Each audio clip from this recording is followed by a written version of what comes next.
하나님의 말씀은 마태복음 5장 6절입니다. 마태복음 5장 6절 한 절입니다. 함께 읽으시겠습니다. 의에 줄이고 목마른 자는 복이 있나니 그들이 배부를 것이며. 아멘. 산상수훈 강의 6번째 시간입니다. 마태복음 5장 6절 말씀을 갖고 기갈이라는 제목으로 함께 나누기를 원합니다. 부제목은 그들이 배부를 것이며입니다. 오늘은 책 이야기로 시작해 보겠는데요. 소개할 도서의 제목은 저스티스입니다. 정의란 무엇인가라고 번역되어져 있는데요. 이 책의 저자는 하버드 대학교 정치철학과 교수인 마이클 샌들입니다. 젊은 나이에 하버드 대학 교수가 됐어요. 27세인가 그렇게 됐는데요. 거의 반세기 가까이 교수직을 하고 있습니다. 그의 강의가 온라인에 무료로 공개돼서 그래서 전 세계에 큰 반향을 일으켰죠. 아마도 여러 번 들어보셨을 거라고 생각합니다. 저도 이 교수님 책을 여러 권 갖고 있는데요. 이 정의란 무엇인가는 30개 이상의 언어로 번역되어서 한국어판만 수백만 부가 팔렸다고 합니다. 저자 마이클 샌들은요, 정의에 대해서 3가지 접근법을 쓰고 있습니다. 하나는 공익입니다. 최대 다수의 최대 행복. 윤리 시간에 많이 고등학교 때 배우셨죠. 공리주의. 두 번째는 자유고요. 그리고 개인의 권리. 그다음 세 번째는 도덕입니다. 바른 삶, 윤리라는 거죠. 이들은 모두 개별적이거나 독립적인 것이 아니라 긴밀히 연관되어져 있습니다. 그러니까 공익과 자유와 도덕은 정의의 3가지 측면이라고 볼 수도 있을 것 같습니다. 저자는요, 이 책을 쓴 목적을 책머리에 소개하고 있는데요. 이렇게 이야기합니다. 제가 한번 읽어보겠습니다. 도덕적인 참여 정치에 임하지 않은 정의로운 시민을 염두에 뒀다. 그리고 그래서 이 책을 썼다는 거예요. 이 말을 재해석하면 이렇습니다. 무엇이 옳은가를 세심히 살피고 용기를 내어서 그 옳은 대로 살라라는 거예요. 그렇죠? 무엇이 옳은가를 잘 살펴라. 그리고 용기를 내서 그 옳은 대로, 옳다고 생각하는 대로 살아가라는 것입니다. 어쩌면 우리는 옳음을 찾는 시대에 살고 있습니다. 그런데 사실상 이거는 역사 내도록 그랬었죠. 옳음은 무엇이고 옳게 산다는 것은 무엇인가? 오늘 본문은 그 대답을 우리에게 해주고 있습니다. 다시 한번 본문을 읽어보겠습니다. 5장 6절입니다. 함께 읽으시겠습니다. 의에 줄이고 목마른 자는 복이 있나니 그들이 배부를 것이며. 이 구절 팔복은 아마도 여러 번 여러분들이 읽으셨을 건데요. 오늘 읽으신 이 6절의 구절을 여러분은 어떻게 해석하십니까? 마음속에 어떻게 해석하시는가 그걸 담고 계시고요. 오늘 설교 제목이 기갈인데요. 기갈은 허기와 갈증이잖아요. 줄이고 목마른 자인데요. 줄이고 목마른 자가 복이 있다고 합니다. 주님은 그렇게 말씀하세요. 더 정확히 이야기하면 복이 있는 것은 줄이고 목마른 것이다라는 거예요. 줄이고 목마른 것이 복이라고 합니다. 세상은 그렇게 생각하지 않죠. 무엇에 줄이고 목마른 것이 복이라고 하죠? 의에 줄이고 목마른 것. 의에 배고파하고 목말라 하는 것이 복이다 이렇게 말씀하고 계십니다. 그래서 신학자들은요, 주님이 말씀하신 의가 무엇인지 거기에 대해서 이야기를 해요. 첫 번째 주장은 이렇습니다. 사회 경제적 측면의 의예요. 이거는요, 약하고 소외된 사람들을 섬기는 일부터 시작해서 사회의 제도가 잘못된 것을 뜯어 고치는 것까지 기독교의 실천윤리라고 보는 시각이 있습니다. 또 다른 신학자들은 이렇게 이야기합니다. 영적 측면의 의라는 거예요. 이것은 예수 믿고 구원받은 사람, 그런 성도가 앞으로 더 발전된 삶을 살아가는 것, 다시 말하면 성화의 삶, 어제보다 나아지는 경건의 삶, 이것을 이야기하시는 것이다 이렇게 보기도 합니다. 어떤 주장이 맞는지 판단을 잠시 유보하고요. 계속 보도록 하겠습니다. 의라는 단어를 사전에서 찾아보면 네이버 사전은 이렇게 이야기합니다. 사람으로서 지키고 행하여야 할 바른 도리. 사람으로서 지키고 행하여야 할 바른 도리. 앞서 언급한 마이클 샌들 교수는요, 바른 도리를 공익, 자유, 도덕의 연합으로 보았죠. 이 산전적 의미를 오늘 본문에 그대로 적용할 수 있을까요? 사람으로서 지키고 행하여야 할 바른 도리를 오늘 본문에 적용할 수 있겠습니까? 적용할 수 없다면 왜 적용할 수 없을까요? 이 질문들을 가지고 성경에 말하는 의를 살펴보도록 하겠습니다. 성경은 의인에 대해서 이렇게 이야기합니다. 로마서 3장 10절부터 12절 제가 읽겠습니다. 기록된 바 의인은 없나니 하나도 없으며 깨닫는 자도 없고 하나님을 찾는 자도 없고 다 치우쳐 함께 무익하게 되고 선을 행하는 자는 없나니 하나도 없도다. 의인은 없나니 하나도 없다. 이것이 성경의 선언이에요. 바울은 이것을 다윗의 시편을 인용해서 이렇게 기록했거든요. 다윗의 시를 보겠습니다. 시편 14편 1절부터 3절입니다. 어리석은 자는 그의 마음에 이르기를 하나님이 없다 하는도다. 그들은 부패하고 그 행실이 가증하니 선을 행하는 자가 없도다. 여호와께서 하늘에서 인생을 굽어 살피사 지각이 있어 하나님을 찾는 자가 있는가 보려 하신즉 다 치우쳐 함께 더러운 자가 되고 선을 행하는 자가 없으니 하나도 없도다. 다윗이 그의 시에서 선과 악 그리고 의와 분리를 어떻게 구분하고 있습니까? 어떻게 구분하고 있죠? 마음에 하나님이 계신 것과 계시지 않는 것, 하나님을 찾는 것과 찾지 않는 것, 하나님을 아는 것과 모르는 것으로 구분하고 있어요. 그 결과로 산출되는 것이 선과 악이고 의와 죄입니다. 그러므로 죄는요, 성경이 말하는 죄는 그저 나쁜 행동이 아니라 하나님이 없는 상태예요. 하나님을 찾지 않는 상태가 죄입니다. 반대로 의는 어떻게 되죠? 단지 착한 행동을 하는 것이 아니라 하나님을 찾는 상태, 하나님을 하나님으로 모시는 상태, 그것이 의입니다. 따라서 하나님을 하나님으로 모실 때 생산되는 모든 것들이 의가 돼요. 예레미야 2장 13절입니다. 내 백성이 두 가지 악을 행하였나니 곧 그들이 생수에 근원되는 나를 버린 것과 스스로 웅덩이를 판 것인데 그것은 그물을 가두지 못할 터진 웅덩이들이니라. 하나님이 이스라엘이 두 가지 악을 저질렀다고 하는데 그 두 가지가 뭐죠? 하나는 하나님을 버린 것. 그분은 생수의 근원이십니다. 다시 말해서 생명이시라는 거죠. 그런데 그분을 버렸어요. 그럼 이스라엘이 지금 어떤 상태라는 거죠? 죽은 상태라는 거예요. 왜냐하면 생명을 버렸으니까. 사망의 상태라는 것이죠. 영원한 생명이십니다. 하나님은. 그 영원한 생명을 버렸으니까 영원한 사망인 거예요. 두 번째 악은 무엇이라고 합니까? 스스로 웅덩이를 판 것이에요. 스스로 웅덩이를 팠다는 것은 무슨 뜻인가요? 그들이 스스로 살 길을 찾았다는 겁니다. 하나님 없이도 잘 살 수 있도록 독립했다는 거예요. 세상은 이런 사람들을 오히려 칭찬합니다. 하지만 성경은 이것을 악이라고 부릅니다. 악이라고 해요. 왜냐하면 스스로 웅덩이를 판다는 것은요, 나는 하나님 없이도 배부를 수 있다라고 여기는 거기 때문에 그렇습니다. 그런데 그 웅덩이는 어떤 웅덩이라고 하죠? 터진 웅덩이. 결국은 더 목마를 것이다라는 거예요. 그러니 참된 배부름은요, 내가 판 웅덩이에서 오지 않습니다. 생수의 근원이신 하나님에게서 오는 것이 참된 웅덩이입니다. 이제 이 이해를 돕기 위해서 스스로 웅덩이를 판 사람들을 만나보기를 원합니다. 첫 번째는 율법교사인데요.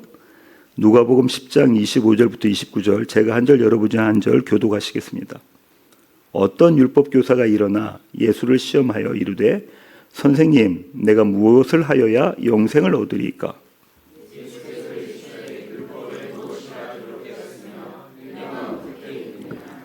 대답하여 이르되 내 마음을 다하며 목숨을 다하며 힘을 다하며 뜻을 다하여 주 너희 하나님을 사랑하고 또한 내 이웃을 내 자신같이 사랑하라 하였나이다.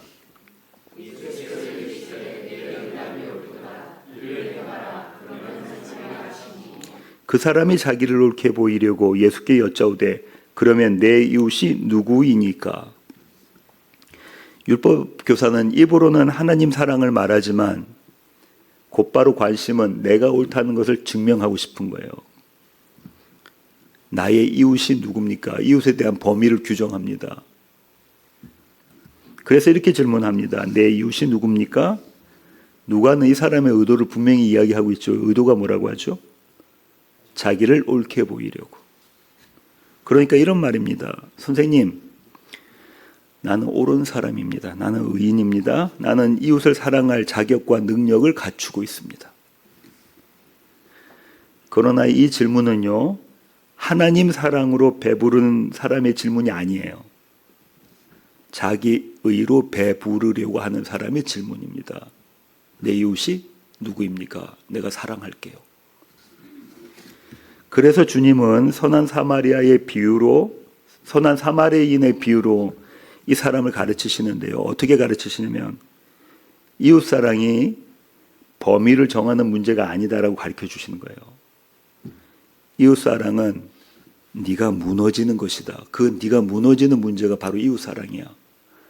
다시 말하면 내가 죽어야 이웃 사랑을 할 수 있다. 이 말씀으로 가르쳐 주시는 겁니다. 그게 선한 사마리아인 이야기입니다. 두 번째 에피소드를 보겠습니다. 이번에는 부자 청년인데요. 마태복음 19장 16절부터 20절입니다. 역시 교독하시겠습니다. 어떤 사람이 주께 와서 이르되 선생님이여 내가 무슨 선한 일을 하여야 영생을 얻으리이까?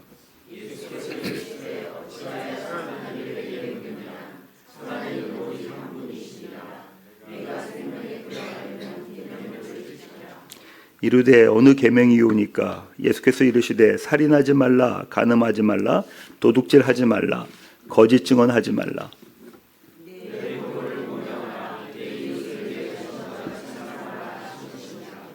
그 청년이 이르되 이 모든 것을 내가 지키었사온데 아직도 무엇이 부족하니까? 이 청년이 아주 자신 있게 대답합니다. 이 모든 것을 내가 지켰습니다. 제게 뭐가 부족하죠? 그러자 주님은요, 그 청년의 배부름, 지금 이 청년이 배부르다는 거예요.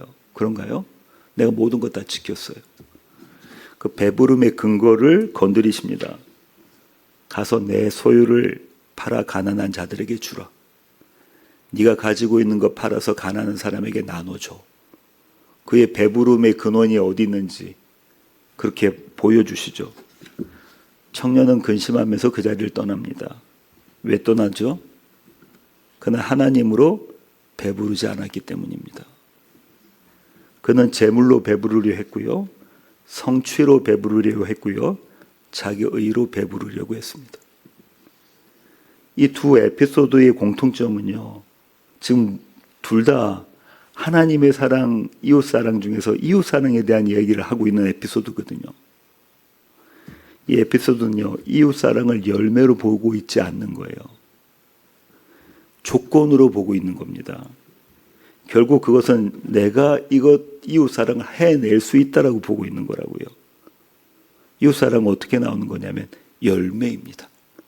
무엇에 대한 열매냐면 하나님 사랑에 대한 열매라고요. 다시 원래의 질문으로 돌아가 보겠습니다. 의가 뭡니까? 신학자 그랜트 오스본은요. 의를 이렇게 이야기합니다. 하나님 앞에서 하는 옳은 행위, 이렇게 정의를 해요. 그는 오늘 본문을 이렇게 해석합니다. 우리가 의를 온전하게 이룰 수는 없지만 항상 힘쓰는 가운데 온힘을 다해 하나님께 복종해야 한다. 그런데 만약 그 복종이 하나님 사랑에서 나오지 않은 것이면요, 그것은 자기 의가 됩니다. 별반 차이가 없는 것 같아요. 드러나는 모습은 그런 것 같아요. 그런데 이게 하나님 사랑에서 나온 것이 아니면 이것은 다, 이웃사랑은 다 자기 의가 되어버린다고요. 예수님 당시에 온 힘을 다해 하나님께 복종한 사람들이 누굽니까? 서기관과 바리새인들이에요. 예수님 당시에. 그죠? 온 힘을 다해 하나님께 복종했다고 하는 사람들이 서기관과 바리새인입니다. 그들은 대단한 사람들이었어요. 예수님은 그들을 질책하시고 비난하셨지만 사실 그들은 대단한 사람이었습니다. 바리새라는 이름이 무엇이냐면 구별된 자예요. 하나님의 말씀에 순종하겠다라고 결단한 자들입니다. 성전 밖에서도 거룩함을 일상으로 여겼어요. 그래서 대중에게 영향력이 아주 컸습니다. 서민들하고 가까이 있었어요. 대중에게 영향력이 컸다는 것은요, 사람들이 그들을 존경했다는 이야기예요. 그죠? 그들의 모습, 그들의 경건, 그들이 하나님의 말씀에 순종하는 모습을 보고 존경했다는 거예요. 그런데도 주님은 그들을 향해서 이렇게 말씀하시잖아요. 그런 의로는 천국 못 간다. 서기관과 바리새인의 의로는 천국 못 간다고 하시는 거예요. 마태복음 5장 20절입니다. 함께 읽으시겠습니다. 내가 너희에게 이르노니 너희의 의가 서기관과 바리새인보다 더 낫지 못하면 결코 천국에 들어가지 못하리라. 여기서 더 낫지 못하면 그 의로는 못 간다는 거예요. 더 나은 의가 있어야 된다는 거죠. 바리새인들은 하나님 사랑과 이웃 사랑을 온 힘을 다해 지켰던 사람들입니다. 그런데 그런 의로는 탈락이에요. 그럼 무엇이 그들의 문제였을까요? 바울 사도는 그 문제를 이렇게 이야기합니다. 로마서 10장 2절부터 3절입니다. 제가 읽겠습니다. 내가 증언하노니 그들이 하나님께 열심히 있으나 올바른 지식을 따른 것이 아니니라. 하나님의 의를 모르고 자기 의를 세우려고 힘써 하나님의 의에 복종하지 아니하였느니라. 사도는 분명 그들이 열심히 있었다고 해요. 그런데 그 열심은 올바른 지식을 따른 것이 아니라고 합니다. 그들은 하나님의 의를 몰랐기 때문에 자기의 의를 세우려고 했다고 해요. 하나님의 의를 모르면 생산되는 모든 것은 자기의 의라는 거예요. 하나님의 의를 모르면 열심은 자기의 의가 되고요. 하나님의 사랑이 빠지면 열심은 자기 사랑이 됩니다. 이런 열심은 내 것이에요. 나의 것이라고요. 그래서 다른 사람을 판단하고 정죄합니다. 누가복음 18장 9절부터 14절 주님은 이런 비유를 주십니다. 교독하시겠습니다. 또 자기를 의롭다고 믿고 다른 사람을 멸시하는 자들에게 이 비유로 말씀하시되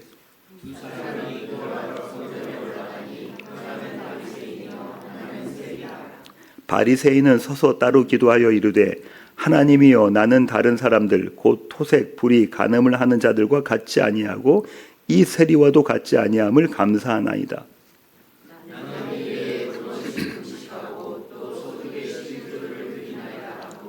세리는 멀리 서서 감히 눈을 들어 하늘을 쳐다보지도 못하고 다만 가슴을 치며 이르되 하나님이여 불쌍히 여기소서 나는 죄인이로소이다 하였느니라.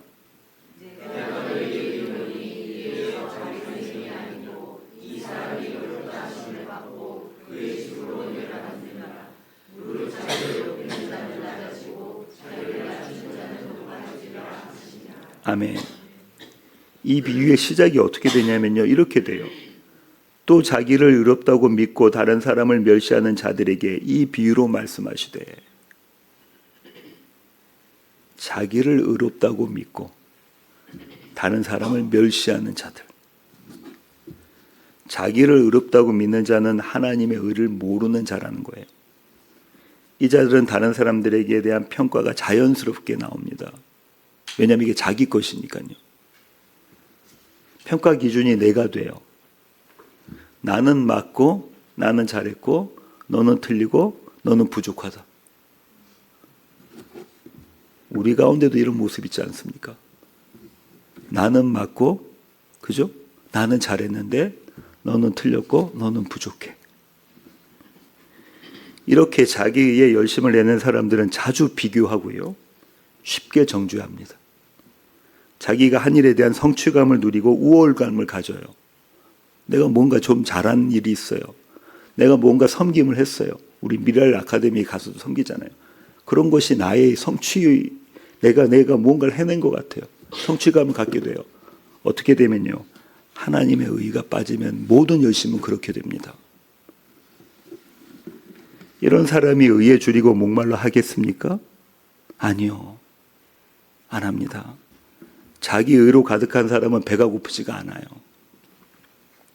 그러나 세리는 다릅니다. 그는 가슴을 치며 말합니다. 하나님이여 불쌍히 여기소서 나는 죄인이로소이다. 이 사람이 의에 줄이고 목마른 사람입니다. 왜냐하면 그에게는 자신을 채워줄 의가 자신 안에는 없다는 것을 알고 있기 때문에 그래요. 왜요? 내가 죄인이라는 거 아니까. 나는 죄인입니다. 그러면 의에 줄이고 목마르다는 것은 무엇입니까? 의에 줄이고 목마른다는 것은요, 내 안에 의가 없음을 아는 것, 그것을 인정하는 거예요. 우리 고개 끄덕끄덕하지만 이거 쉽지가 않습니다. 내 안에 의가 없다는 것을 인정하는 것, 이게 쉽지가 않다고요. 이게 돼야 무엇이 되냐면 하나님의 의를 갈망하게 되는 거예요. 그것이 의에 줄이고 목마른 겁니다. 주님, 제가 죄인이 맞습니다. 주님, 제가 죄인 중에 괴수입니다. 주님, 제가 죄인이로소이다. 내 안에 의가 없음이 인정되어져야 내 밖의 의를 찾게 되는 거예요. 하나님의 의.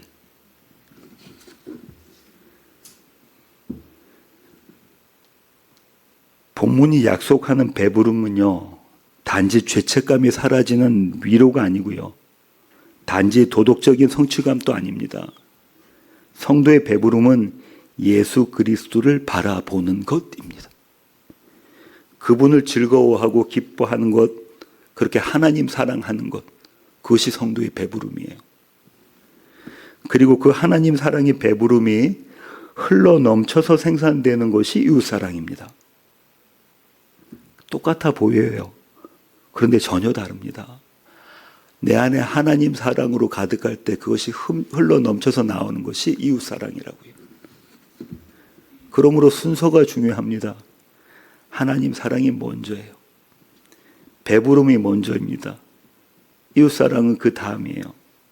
내가 그렇게 인위적으로 순서를 맞춘다는 것이 아니라 이것이 원인과 결과라는 겁니다. 하나님이 주시는 의를 바울 사도는 이렇게 선포합니다. 로마서 10장 2절부터 4절. 아까 읽은 구절입니다. 제가 다시 읽어보겠습니다. 내가 증언하노니 그들이 하나님께 열심히 있으나 올바른 지식을 따른 것이 아니니라. 하나님의 의를 모르고 자기 의를 세우려고 힘써 하나님의 의에 복종하지 아니하였느니라. 지금 사도가 이스라엘을 향해서 그렇게 이야기하고 있는 거예요. 자기 민족들, 동족들을 향해서 그렇게 이야기하고 있는데요. 이 말씀은요, 저와 여러분에게 하시는 말씀입니다. 하나님께 열심히 있으나 올바른 지식을 따른 것이 아니니라. 하나님의 의를 모르고 자기 의를 세우려고 힘써 하나님의 의에 복종하지 않았다. 그리스도는 모든 믿는 자에게 의를 이루기 위하여 율법의 마침이 되시니라. 하나님의 의가 누구라는 거죠? 그리스도시라는 거예요. 그리스도 예수의 의가 하나님의 의.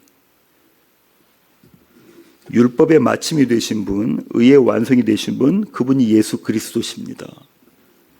그분 안에 있는 자가 의로운 자입니다. 그분 안에 있는 자가 의로운 자예요. 그 의로움은요, 그리스도를 바라보며 기뻐하는 삶이에요. 다시 말해 하나님 사랑으로 나타나는 겁니다. 그런 배부름은요, 의로운 감정이 아니에요. 그리스도를 더 보고 싶어하는, 그분을 더 알고 싶어하는 사랑의 만족입니다. 내가 그리스도를 더 사랑하는 그 사랑의 만족이에요. 사도는 이렇게 이야기합니다. 고린도후서 5장 21절입니다. 제가 읽겠습니다. 하나님이 죄를 알지도 못하신 이를 우리를 대신하여 죄로 삼으신 것은 우리로 하여금 그 안에서 하나님의 의가 되게 하려 하심이라. 대단하지 않습니까? 죄인인 우리가 그리스도 예수 안에서 하나님의 의가 되게 하려 하셨다는 거예요. 그럼 저와 여러분이 누구의 의라는 거예요? 하나님의 의예요. 그리스도 예수 안에만 있으면 저와 여러분 하나님의 의가 되신다는 거예요. 도저히 견줄 수 없는, 도저히 쳐다볼 수 없는 그 의가 저와 여러분이 갖고 있는 그 의라는 거예요. 우리가 하나님의 의가 되었다는 말은요, 이제 우리가 하나님을 사랑할 수 있게 되었다는 겁니다. 그러면 그리스도 예수 안에 있지 않으면, 우리가 그분의 의가 되지 못하면 어떻게 된다는 거죠? 그분을 사랑할 수 없다는 거예요. 그 사랑은 흉내낼 수 있는 것이 아니라는 겁니다. 우리가 예수 안에 있을 때 우리가 그분의 의가 되어서 하나님을 사랑하게 된다는 겁니다. 그리스도 안에서 하나님을 기뻐할 수 있는 자리, 하나님으로 배부를 수 있는 자리로 들어왔다는 거예요. 하나님을 사랑한다는 것은요. 이것이 사망에서 생명으로 옮겨진 모습입니다. 우리는 가끔 의를 우리의 행위로 생각하게 돼요. 그래서 우리는 무엇을 해야 될까?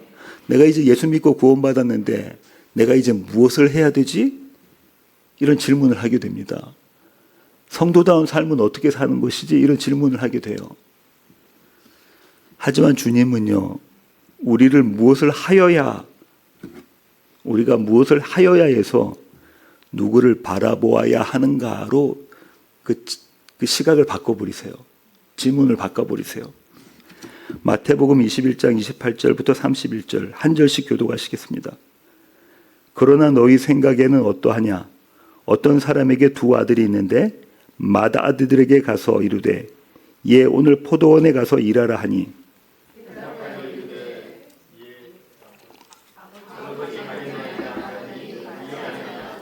둘째 아들에게 가서 또 그와 같이 말하니 대답하여 이르되 실소이다 하였다가 그 후에 뉘우치고 갔으니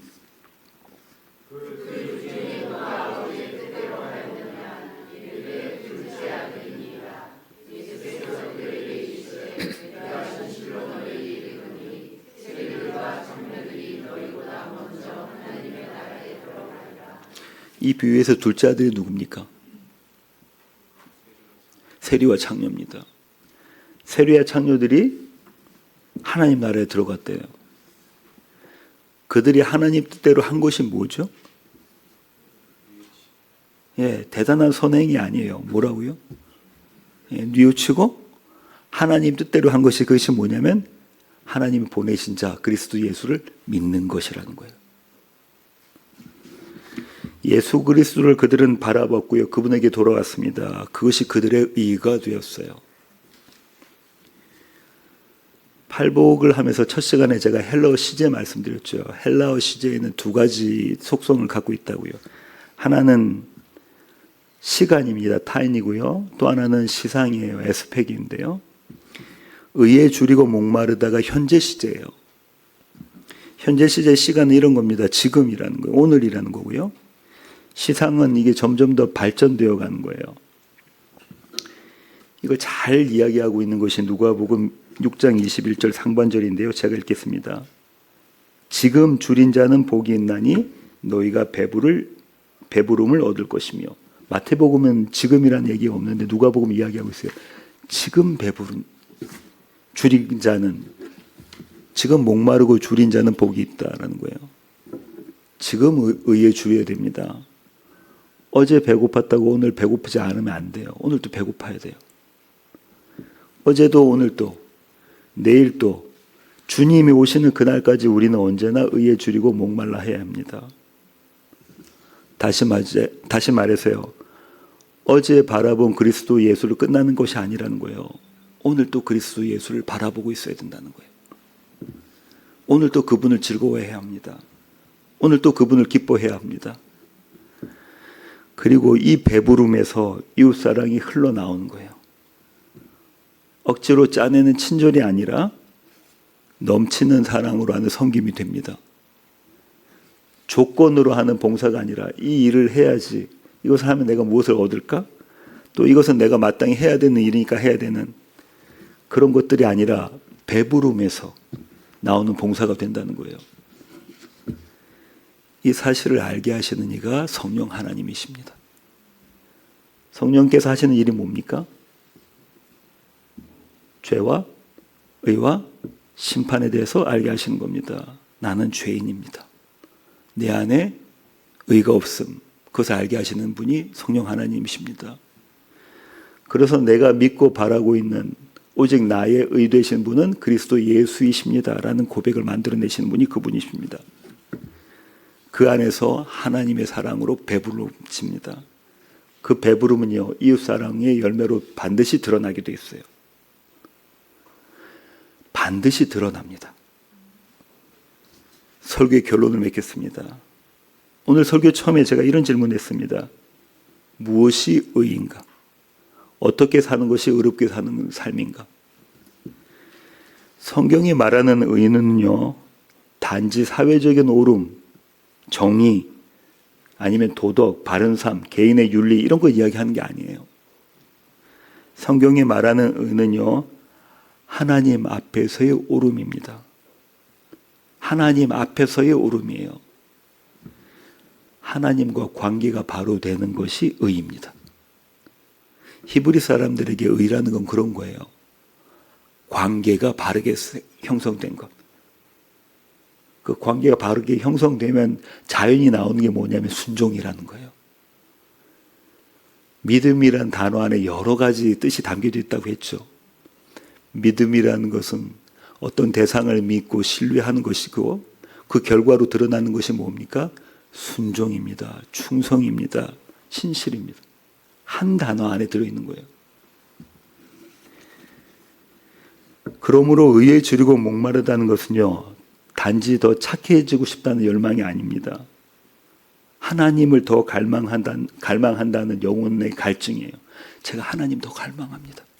제가 그리스도 예수를 더 갈망합니다라는 영혼의 갈증이라고요.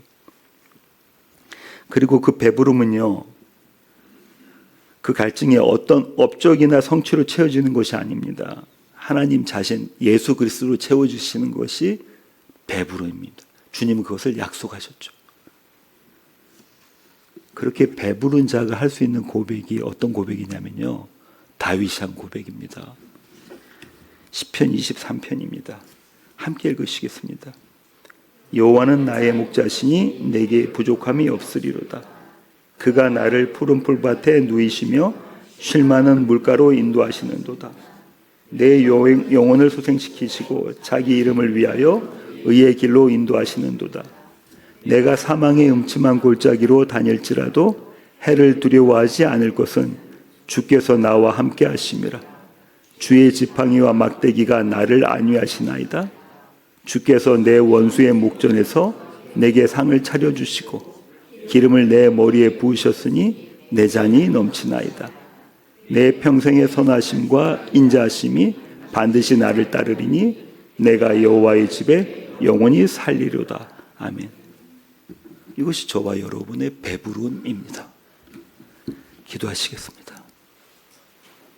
주님, 그렇습니다. 하나님, 우리는 의에 줄이고 목마릅니다. 우리 안에 성령이 내주하셔서 우리로 하여금 그 사실을 알게 하십니다. 내 안에 의가 없음을 깨닫게 하시고 오직 그리스도 예수의 의만을 붙잡게 만들어내십니다. 그렇게 하나님을 바라보고 배부를 때에 우리로부터 성령의 열매들이 쏟아져 나옵니다. 다른 사람을 이해하게 하시고 다른 사람을 위로하고 격려하게 하시며 서로 사랑하게 만들어내십니다.